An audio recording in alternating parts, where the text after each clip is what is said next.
오늘의 주제는 새 포도주는 새 부대라는 제목으로 말씀을 나누어 보겠습니다.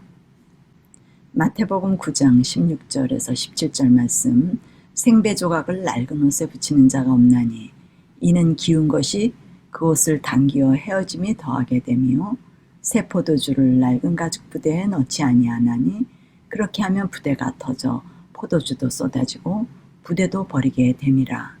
새 포도주는 새 부대에 넣어야 둘이 다 보존되느니라. 생배 조각이란 새 헝겊 조각을 말합니다. 새 헝겊은 낡은 옷에 붙이면 빨게 될 때 생배는 오그라들어 낡은 옷을 잡아당김으로 기운 효과가 전혀 없고 오히려 그 헤어짐이 더할 뿐입니다. 이것은 그리스도 당시 유대교 전통에 그리스도교를 접붙일 경우 유대교의 전통은 마치 낡은 옷처럼 새로운 복음을 감당하지 못하고 더 쓸모가 없어지게 될 것을 가르치는 교훈입니다. 즉 그들의 의식이 그리스도의 새 복음과는 조화를 이루지 못하여 새 교리들과 낡은 교리들이 비교되어 더 악화되고 고립되어 보잘것없이 가치가 없게 될 것을 드러내는 것을 의미합니다. 이 일이 지금 우리의 시대에도 적용되어집니다. 전통과 유전의 기독교의 사상과 진리 사이에 많은 대조가 있게 될 것을 의미합니다. 낡은 옷이란 의식과 형식 위주의 율법주의나 의식과 형식이 필요 없고 무조건 믿으면 십자가의 사랑으로 죄에서 해방되었다고 하는 자유주의 사상을 가지고 신앙을 하는 상태를 말합니다. 이 일은 사단의 역사로 좌로나 우로나 치우친 전통과 유전의 사상으로부터 나온 것으로 모두 의가 따르지 않게 됩니다. 이들은 모두 성경을 사용하고 예수 그리스도의 이름을 사용하고 있으나 하나님의 법과 품성에 대한 왜곡으로 인하여 사단이 에덴에서부터 주입한 두 가지 사상입니다. 이것을 분별하는 것은 중요한데 우리의 신앙을 점검하는 의미에서 한번 살펴보아야겠습니다. 우리 기독교에 존재하는 거짓 복음과 참 복음입니다. 첫째, 율법주의 사상으로 신앙하는 모습입니다. 둘째는 자유주의라고 불리우는 신앙의 모습이 있습니다. 이 두 신앙은 거짓 복음인데 어떤 신앙인은 율법주의 사상을, 어떤 신앙인은 자유주의 사상의 신앙을 선택합니다. 때로는 두 가지 사상에서 이쪽 혹은 저쪽 편한 대로 취하기도 하며 둘 다 모두 취하는 형태로 나타나기도 합니다. 셋째, 진리에 기초한 참 복음이 있습니다.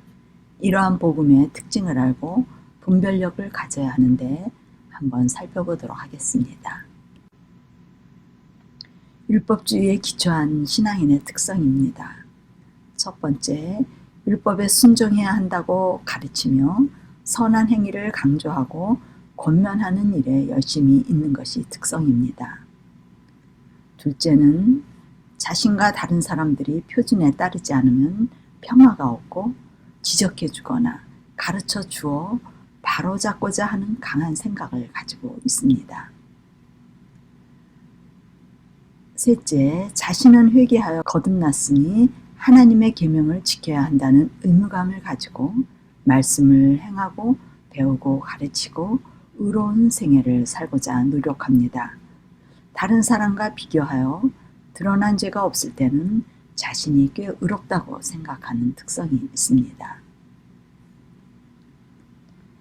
넷째, 자신 안에 성령이 거하였다고 생각하므로 율법에 순종하려고 노력하기 때문에 조금씩 품성의 변화가 되는데 이것을 성화라고 말합니다. 말씀에 명령하신 전도와 선교의 일에 열심하고 충실한 것이 거듭난 증거라고 생각합니다. 또 죄를 짓고 자백하며 용서를 받아 구원받았다고 믿지만 자주 실패와 좌절과 낙담으로 고민하며 죄를 승리하는 기쁨을 얻지 못합니다. 자신은 친절하고 잘 교육받고 도덕적이며 비교적 온전한 품성을 소유하고 있는 것 같다고 생각하나 지속적인 품성과 연속적인 평강과 기쁨을 누리지 못합니다. 기존 전통 가르침의 사상이 지배하여 지금까지 들어오던 틀에 박힌 말과 사상과 행동에서 크게 벗어나지 못합니다. 자신은 율법주의적 신앙을 하지 않고 자신의 선함을 의지하지 않고 십자가의 능력을 의지한다고 말하나 실제적으로는 십자가의 경험에 대하여 아는 바가 없고 십자가의 능력에 대하여 피상적인 지식을 전하며 말씀의 능력이 따르지 못합니다. 율법을 지키라는 말씀을 거부하지는 않지만 온전한 율법을 지키지 못한다는 부담을 갖고 있고 하나님의 품성이 이루어진다는 말씀에 부담과 의심을 품게 됩니다. 품성의 열매에 대한 확신이 없으며 심판을 받는 일에 두려움을 느끼게 됩니다. 이상과 같은 신앙은 율법주의에 기초한 신앙인의 특징입니다. 또 다른 신앙인은 자유주의 신앙인의 모습입니다. 율법을 지키는 것이 구원과는 아무 관계가 없다고 믿습니다. 십자가에서 십계명이 폐해졌다고 말하며 하나님의 은혜로 율법에 대한 의무감에서 해방되고 계명을 지키지 않아도 그리스도를 믿기만 하면 구원을 받는다고 그들은 말합니다. 사람은 하나님의 법을 지킬 수 없고 죄를 지을 수밖에 없다고 말합니다. 죄를 짓는 것에 대해 합리화 정신이 강하고 우리는 모두 죄인이니까 죄 짓는 것은 당연하니 자꾸 죄에 대하여 이야기하지 말라고 하며 불편해하며 편하게 신앙을 하는 것을 좋아합니다. 비교적 죄에 대하여 관용하여 사랑이 많은 것 같으나 남을 정죄하는 성향은 본성 속에서 크게 벗어나지 못합니다. 법을 지키려고 애쓰는 노력 자체가 율법주의자라고 말하며 거부감을 갖는 사람들입니다. 피상적인 회개로 생애의 변화와 개혁이 없이 교회만 다니면 구원받는 것이라는 사상으로 모두 구원을 받았다고 생각하여 구원의 기준을 선행과 전도와 선교로 기준을 삼고 그 일에 열성을 갖는 사람들입니다. 죄사함과 십자가 용서의 사랑 이야기와 간증들을 좋아합니다. 율법에 기초한 죄사함과 용서가 아니기 때문에 감정에 기초한 사랑을 하게 되므로 눈물 콧물 흘리며 경험을 간증하지만 성령의 열매가 없고 성령이 임한 증거가 없음에도 불구하고 감정에 기초한 사랑을 느끼는 것을 성령이 임한 증거로 삼게 됩니다.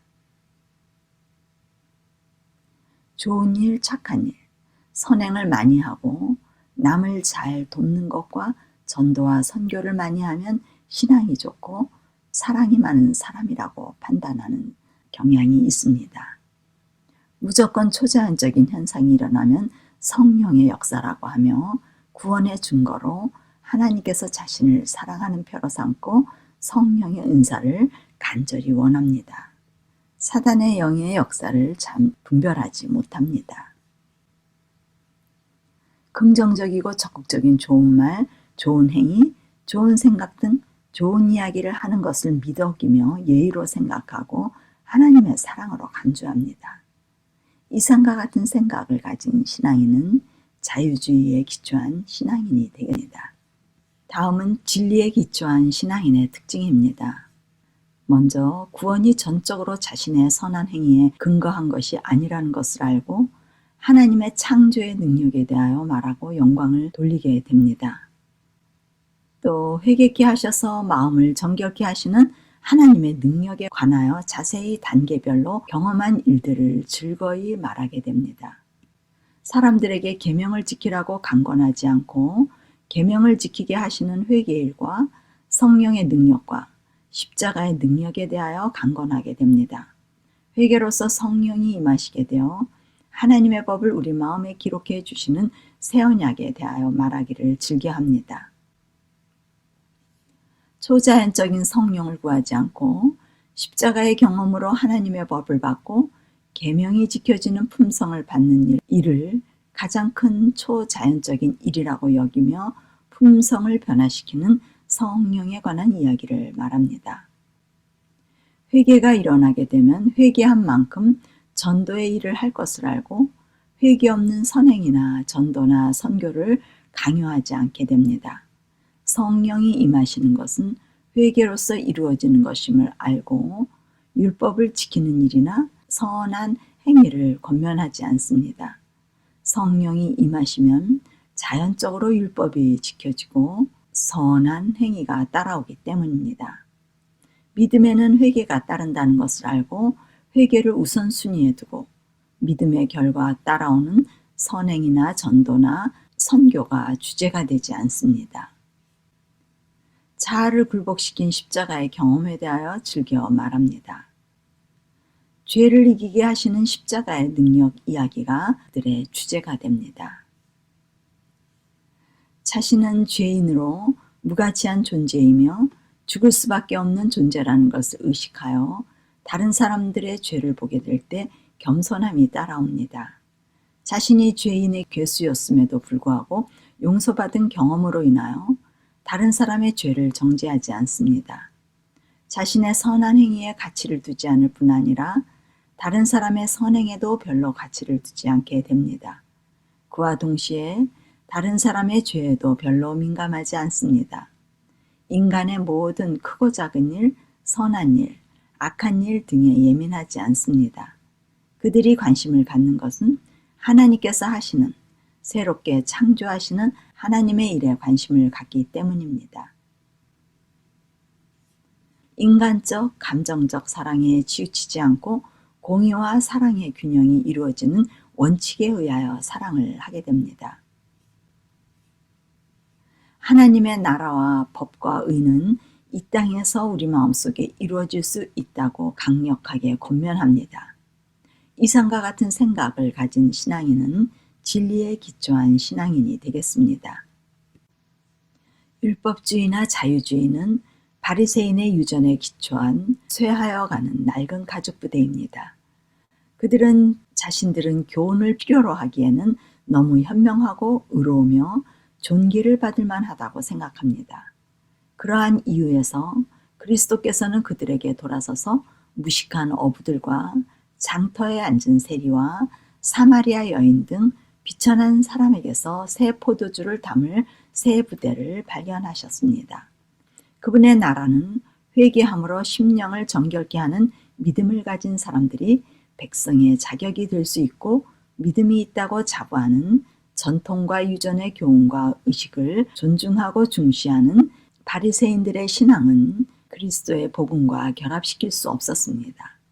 복음 사업에 쓰이는 도구로 하나님께서 보내시는 하늘의 기별을 기쁘게 받아들이는 영혼들을 찾아서 복음 사업에 쓰이는 도구로 택할 수 있는데, 이런 비천한 사람들이 진리의 지식을 세상에 전하는 그리스도의 대리자들이 될 것입니다.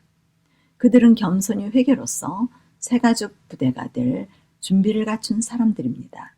그러면 그리스도께서 자신의 성령을 주셔서 성령이 그들 안에 임하게 하심으로 그들은 새 포도주로 풍성히 세워질 것입니다. 고린도전서 1장 26절에서 31절 말씀입니다.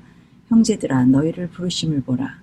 육체를 따라 지혜 있는 자가 많지 아니하며 능한 자가 많지 아니하며 운벌 좋은 자가 많지 아니하도다. 그러나 하나님께서 세상에 미련한 것들을 택하사 지혜 있는 자들을 부끄럽게 하려 하시고 세상에 약한 것들을 택하사 강한 것들을 부끄럽게 하려 하시며 하나님께서 세상에 천한 것들과 멸시받는 것들과 없는 것들을 택하사 있는 것들을 폐하려 하시나니 이는 아무 육체라도 하나님 앞에서 자랑하지 못하게 하려 하심이라.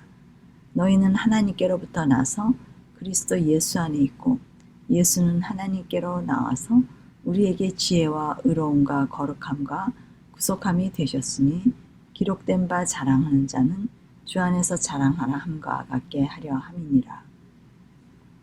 하나님께서 부르시는 자들은 오늘날 세상에서 혹은 교회에서 보기에 훌륭한 지혜 있는 자나 능력 있는 자나 문벌 좋은 자가 많지 않고 사람들이 보기에 미련하고 약하고 천하고 멸시받고 없는 사람들을 택하여 그들에게 지혜와 의로움과 거룩함과 구속함을 주셔서 아무도 자랑하지 못하게 하여 하나님의 능력만으로 된 것이라고 증거하게 하신다고 합니다. 에베소서 4장 22절에서 24절 말씀입니다. 너희는 유혹의 욕심을 따라 썩어져가는 구습을 따르는 옛사람을 벗어버리고 오직 너희의 심령이 새롭게 되어 하나님을 따라 의와 진리의 거룩함으로 지으심을 받은 새 사람을 입으라. 옛 습관을 따르던 옛사람을 벗어버리고 우리의 심령이 새롭게 되어 의와 진리의 거룩함으로 지어주신 새 사람을 입으라고 합니다. 옛사람과 새사람은 완전히 다른 사람입니다. 옛사람과 새사람이 적당히 섞여진 사람이 아닙니다. 하나님께서 새롭게 창조해 주신 사람은 완전히 다른 사람을 의미합니다. 우리는 니고데모는 훌륭한 신앙이라고 알고 있습니다. 그는 사회에서, 교회에서 책임 있는 높은 지위를 가지고 있는 부자이며 유식하고 모든 것을 소유한 존경받는 훌륭한 교회의 지도자였습니다. 그는 성경의 말씀을 잘 아는 사람이었습니다. 그러나 말씀이신 분을 제대로 모르고 하나님이 보내신 교사 정도로 인정했습니다. 그는 성경을 잘 알고 있었으나 말씀의 핵심이 되는 그리스도와 성령의 관계는 전혀 모르는 사람이었습니다. 그래도 그는 교회에서 존경을 받고 있었고 성경을 가르치는 때도 손색 없는 선생으로서 나름대로 영성 있는 훌륭한 지도자로서 인정을 받고 있었습니다. 오늘도 하나님 나라의 원칙에 대하여 무지하여도 교회의 훌륭한 지도자가 될 수 있습니다. 성경을 잘 가르치며 영성이 있다는 말을 들을 수 있습니다. 왜냐하면 듣는 이들이 성령의 침례에 대하여 배움을 받아본 적도 없고 무지하기 때문입니다. 그들은 말씀에 대한 지식만 배우면 족하는 사람들입니다. 침례요한이 성령을 받으려면 회개하라는 기별을 전하였지만 니고데모는 성령의 일을 전혀 알지 못하여 죄를 깨닫는 회개의 영의 역사에 반응하지 못했습니다. 그는 자신의 선행과 자선과 훌륭한 인품과 관대함이 높이 평가되고 있어서 자신이 하나님의 은총을 받고 있고 이미 자신은 회개한 사람이기 때문에 당연히 구원받은 사람으로서 성령이 자신 안에 있어서 지도자와 선생이 되었다고 생각하였습니다. 자신은 하나님의 나라의 한 자리는 분명히 보장되어 있으며 성화되어 가고 있는 종이기에 회개할 필요가 없다고 생각했습니다. 오늘 우리도 자신이 성화되어 가고 있다고 느끼는 그리스도인들은 여전히 성령의 일을 모르고 성령의 일을 모르면 회개의 필요성을 느끼지 못하게 됩니다. 진정한 성화는 아버지와 하나님 나라를 보는 것입니다. 니고데모에게 그리스도께서는 거듭나지 아니하면 하나님 나라를 볼 수 없다고 지적하셨습니다. 그는 신령한 일에 대하여 전혀 몰랐고 육에 속한 사람으로 성령을 받지 않아 하나님 나라에 속하지 않은 하나님 나라에 적합하지 않은 사람이라고 깨닫게 해주신 것입니다. 많은 그리스도인들이 아버지와 하나님 나라를 경험하지 못하고 있으면서 성화되고 있다고 생각합니다. 그러나 마음의 냇물이 맑게 되는 마음의 샘이 회개로서 정결케 되어야 하지만 마음의 샘이 바뀌지 않은 것입니다. 니고데모와 같이 우리도 마음을 정결케 하여 성령을 받아 마음의 샘이 바뀌어지는 성령의 역사는 모르고 자신의 선하고 옳은 품성을 잘 개발하고 발전시키고 개량하여 하나님의 품성이 자신에게 이루어질 것을 믿을 수 있습니다. 새 포도주는 새 부대에 담는 진리의 무지한 사람이 될 수 있습니다. 이러한 착각은 신앙인들에게 가장 두려운 일입니다.